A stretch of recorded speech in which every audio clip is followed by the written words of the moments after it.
Hello everyone, Gungun की family में आप सभी का स्वागत है। यहाँ पे मेरा बाबू सुबह सुबह खेल रहा है और उसने ले लिया है गुनगुन के बहुत सारे पेंसिल।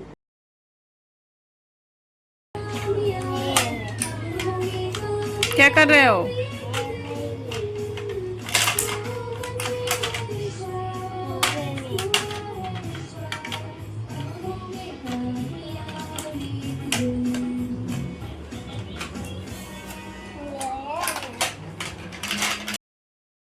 तो 2-3 दिनों से वीडियोज़ नहीं आ रहे हैं क्योंकि मैं बहुत ज़्यादा ही अपसेट भी हूँ और थोड़ा सा मैं अपने रूटीन सेट कर रही हूँ कि मैं कैसे पढूँ और किस तरीके से तैयारी करूँ। तो बस इसी सब में मैं लगी हुई हूँ। अभी मैंने जो आप सबको बताया था कि मैं नीतू मैम का क्लास देख रही हूँ, तो वो मैंने सुबह में देखा है। आज मेरी सुबह लगभग 6 बजे के करीब हुई थी, तो 6 बजे से 8 बजे तक मैंने अपनी पढ़ाई करी है। उसके बाद मैं यहाँ पे अपना ब्रश कर रही हूँ और उसके बाद अभी यहाँ पे ब्रश वगैरह करने के बाद नहला धुला के बच्चों को खुद भी, और उसके बाद फिर अपना नाश्ता वगैरह करके और फिर अपने स्टडी में लगूँगी।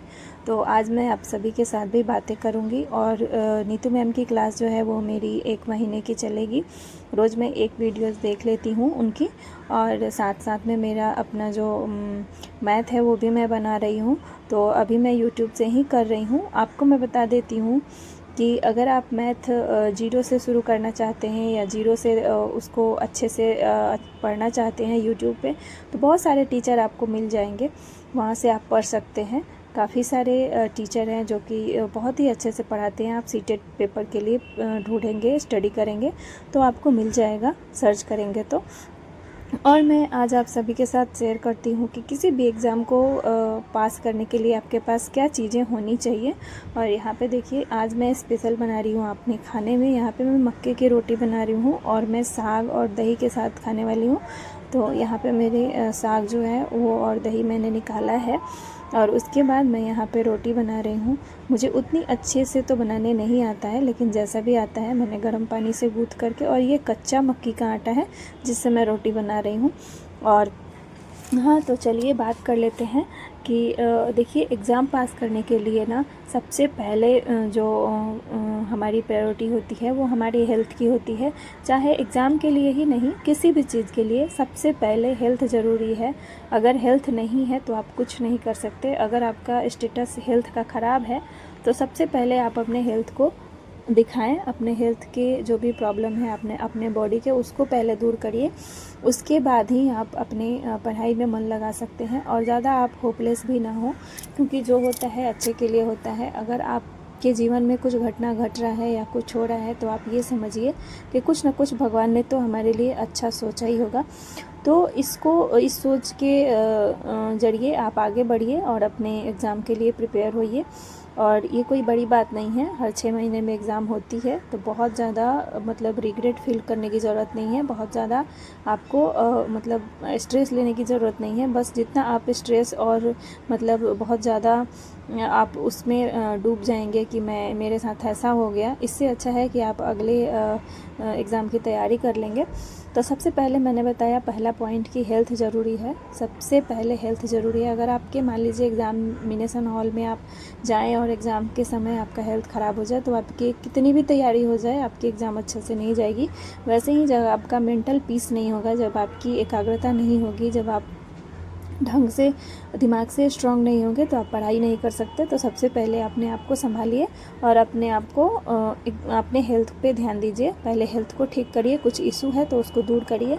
दूसरा पॉइंट आता है हमारे लिए फास्ट लर्नर बनना, कि जितना भी हम अपने लाइफ में जो भी डिले कर चुके हैं, जो भी लेट हुआ है, तो उसको हम अपने लाइफ के लिए आगे बढ़ने के लिए फ़ास्ट लर्नर हमें बनना पड़ेगा। जैसे कि फोकस के दौरान, जैसे आप देखते होंगे एग्जांपल के तौर पे, जैसे एग्ज़ाम के टाइम में ना हमारा फोकस जो होता है वो बहुत मतलब ये होता है, बहुत एकाग्रता हमारे दिमाग में होती है जो कि पहले से नहीं होती है। तो जो फोकस हमारा एग्ज़ाम के टाइम में होता है ना 2-4 दिन 10 दिन पहले, वही फोकस से हमें शुरू से अपनी स्टडी करनी चाहिए और फास्ट लर्नर बनना चाहिए, मतलब जल्दी से सीख लेना चाहिए। तो ये चीज़ें हैं। और तीसरा चीज़ है इमोशंस पे कंट्रोल। अगर आपको कोई कुछ बोल देता है, कहीं कुछ कोई ताने मार देता है या फिर घर में किसी चीज़ को लेके दिक्कत हो जाती है, आपको बैलेंस करने नहीं आएगा कि कितना गुस्सा होना है, किस पे कितना किस बात को कितना देर तक आपके दिमाग में रखना है, किन चीज़ों को जल्दी भूल जाना है। ये मेरे बताने का मकसद ये है कि हमें अपने इमोशंस पे कंट्रोल होना चाहिए। हमें ये पता होना चाहिए कि हमें किस चीज़ को कितनी देर तक सोचना है या कितनी देर तक उससे अपने आप को डिस्टर्ब रखना है या नहीं रखना है, या कितना गुस्सा करना है, कितना रोना है, कितना नहीं रोना है, कितना हमें एक चीज़ को लेके फेलियर को लेके कितना दिनों तक हम अपने दिमाग को डिस्टर्ब कर सकते हैं, कितना नहीं कर सकते हैं, इससे हमें क्या फ़ायदे होंगे, क्या नुकसान होंगे, ये चीज़ें हमें जाननी जो बहुत ज़रूरी है, जिससे हमारे लाइफ बहुत आसान हो जाएगी। तो इससे क्या होगा कि इमोशंस पर कंट्रोल होना हमारे लिए बहुत ही ज़्यादा ज़रूरी है। तो इस पर आपको बैलेंस करना आना चाहिए। तो एक तीसरा पॉइंट हो गया। चौथा ये हो गया कि पैसा। तो पैसा देखिए, जो अभी कुंवारे हैं जिनकी शादी नहीं हुई है, तो उनको सर्वाइव करने के लिए मम्मी पापा दे ही देते हैं जितनी उनकी ज़रूरत होती है। शादीशुदा हैं तो उनके जो हस्बैंड होते हैं वो उनको हेल्प करते ही करते हैं। तो पैसे हमारे लाइफ में बहुत ही ज़्यादा ज़रूरी हैं, बट अभी जो हमें जितना चाहिए उतना हमें मिल जाता है, तो ये भी कोई ख़ास वजह नहीं है, ये ठीक है। तो पैसे भी ज़्यादा ज़रूरी है और कहीं ना कहीं अर्थ के लिए और कहीं ना कहीं अपने लाइफ को सेटल करने के लिए ही हम लोग इस रास्ते पे बढ़े हुए हैं। तो एक और अपनी एक पहचान बनाने के लिए, एक सोसाइटी में एक अपनी अलग से इज्जत पाने के लिए, तो ये बहुत सारी चीज़ें पैसे के साथ साथ जुड़ जाती हैं। तो वो सारी चीज़ें आपको आ जाएंगी। फ़िलहाल आपको पैसे और आपको जो भी कुछ चीज़ की ज़रूरत है वो आपके पति दे देते हैं और आपके मम्मी पापा दे देते हैं। आप अगर एलिजिबल हैं तो आप खुद से भी कमा लेते हैं। तो ये चीज़ें हैं। और पांचवी है स्पिरिचुअलिटी। आपको आपके दिमाग में संतुलन बनाना, आपको थोड़ा सा मेंटल पीस होना बहुत ज़्यादा ज़रूरी होता है। थोड़ा सा अपने आप को अध्यात्म से जोड़ना, अपने लाइफ को थोड़ा सा अपने दिमाग को क्या मिलता है, उससे सुकून मिलता है, शांति मिलती है। और एक अजीब सी शांति आती है अगर आप मोटिवेशनल बुक को पढ़ते हैं, आप थोड़ा सा ज्ञान के तरफ बढ़ते हैं। तो ये भी चीज़ ज़रूरी है आपको आगे लाइफ में जाने के लिए।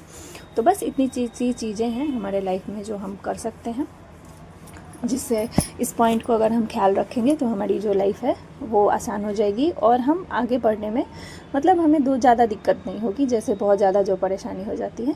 तो ये चीज़ें, ये मैंने 5 चीज़ें आप सभी को के साथ शेयर की, जो मैं भी स्टडी कर रही हूँ और अपने आप को बैलेंस करने की कोशिश कर रही हूँ। वही चीज़ें मैं आपको बताती हूँ जो मैं खुद करती रहती हूँ। तो अभी मैं रात हो गया है और बच्चे सबको सुला करके अभी दिन का जो पोर्शन है वो मैंने जो स्टडी किया था वो मैंने शूट नहीं कर पाई थी मैं वीडियो में। तो ये रात का क्लिप है जो कि मैं सोने के टाइम एक जो लेटेस्ट अभी एग्ज़ाम हुआ था तो उसमें एक हार्ड वर्ड का जो बताए थे सर, एक वीडियो जो उनका सचिन सर की, वो मैं देख रही थी और वो देखते देखते मैंने इसको कंप्लीट किया। उसके बाद मैं सोई हूँ। तो ये सारी चीज़ें हैं, लाइफ को कैसे जीनी है, कैसे आगे बढ़ाना है, कैसे अपने आप को संतुलित रखना है, ये भी बैलेंस करना बहुत ही ज़्यादा ज़रूरी है। नहीं तो अगर हम अपने आप को नहीं समझाएंगे, कुछ अपने ऊपर काम नहीं करेंगे ना, तो एक चीज़ को लेके हम कितना दिन ढोएंगे, हम ज़्यादा दिन नहीं ढो सकते किसी भी चीज़ का बोझ, और हमारी मेंटल पीस जो है वो ख़राब हो जाएगी और जिससे हमारी पढ़ाई नहीं हो पाएगी और हम जो चाहते हैं वो अपने लाइफ में कभी भी अचीव नहीं कर सकते। तो इसलिए सबसे ज़्यादा अपने आप को स्ट्रॉन्ग बनाना ज़रूरी है। किसी भी लेवल का तकलीफ़ आपके जीवन में क्यों ना आ जाए, पहले हम उससे निकलने की कोशिश करेंगे। अपने आप को संभालना सबसे ज़्यादा ज़रूरी होता है। मैं हर वीडियो में ये चीज़ें बता रही हूँ।